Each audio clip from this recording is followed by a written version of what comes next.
Okay, so we are now going to move on to home safety. When we talk about home safety with clients, it looks a little bit different from institutional safety. The first thing we want to look at is what risk exists in homes that may be different from an institution. So starting with developmental risk, infants and toddlers are at risk for aspiration, choking, and strangulation. So we want to encourage parents to childproof their home, get small items out of the floor, don't prop bottles, don't have long blinds, cords, things like that. They're at risk for suffocation and drowning. So think about plastic bags, think about getting trapped in bedding, think about falling into a tub or toilet or mop bucket. They're at risk for poisoning. So toxic things should be kept out of reach and locked up.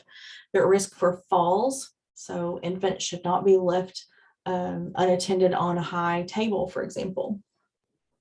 The risk for MVA or MVC, we want parents to drive safely, but we also want parents to have children properly restrained in vehicles. And they're at risk for burns. And burns in toddlers and preschoolers are more likely to be from touching something hot or pulling the stove handle or pulling the pot handle off the stove and pouring the boiling water over them, things like that. So what I want you to do is think about the development of that age group and how that might lead to safety hazards, okay? Preschool and school age children, drowning is still pretty high. MVC, you're gonna see that MVCs are in every age group. Sexual abuse becomes a concern.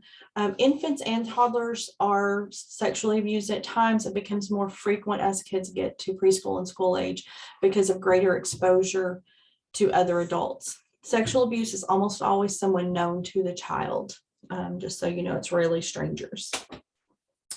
Preschool and school age children are at risk for firearms injuries, for play and sports injuries. They begin to get more adventurous with their play.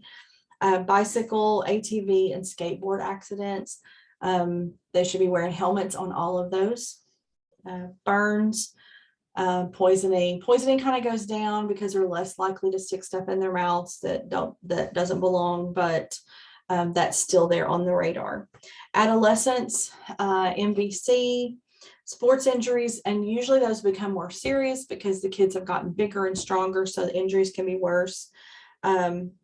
Burns, tobacco, alcohol, and substance abuse, STIs, and pregnancies start to come into play here, and self-harm. Young and middle-aged adults, MVC is still up there. Work-related injuries and illnesses. Now we're at work, we may have companies that don't provide adequate safety. And then adults are still at risk from self-harm. Elders, now falls moves back up near the top of the list, burns, self-harm, home fires. Home fires are a major concern, especially as people get older.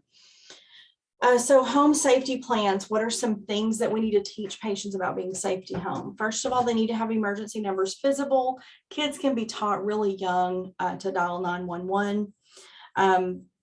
Every home should have smoke and carbon monoxide alarms. That's going to help prevent injury from fire or carbon monoxide poisoning. We need to teach fire prevention, how to safely use the stove, how to safely use the fireplace, what types of heating are safe, replace frayed electrical cords, things like that. We want to teach fall prevention. So I want you to think about homes that you've been in. I'd like you to just go into a home somewhere and mentally assess that home for fall risk. Go into your home and assess that home for fall risk. Think about loose rugs, cords running across the floor, clutter in the walkways, slippery floor surfaces. What about pets? A lot of people have little bitty the little purse dogs or lab dogs. Those cause so many falls because they trip up the patient who can't catch their balance again. Foodborne illnesses. We need to be teaching people food safety. How long can food remain out at room temperature if it's supposed to be refrigerated? What things should be refrigerated?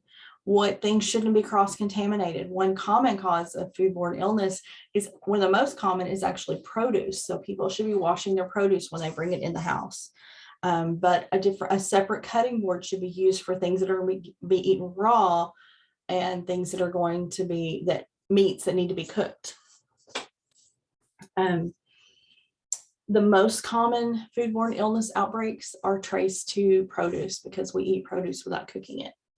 Passive smoking. We want to encourage people who smoke. Obviously, we want people to quit smoking. If they can't quit, we want them to cut down. If they continue smoking, we want to encourage them to decrease the risk of that to themselves and others. So we want to encourage them to smoke outside, use a specific smoking jacket so they're bringing less of that, less of those toxins back in the house with them.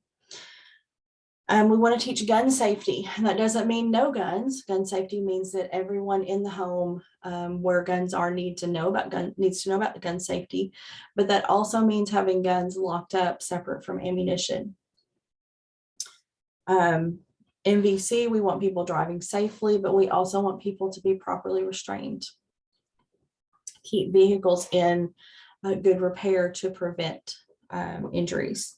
Recreational vehicles, this is motorized and other. So think about, this is going to be about helmets, and where is it safe to ride four-wheelers and where is it safe to ride bikes, things like that.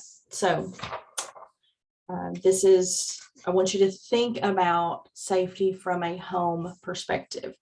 Okay, we have one last section in this lecture. We're going to come back and we're going to talk about keeping you safe.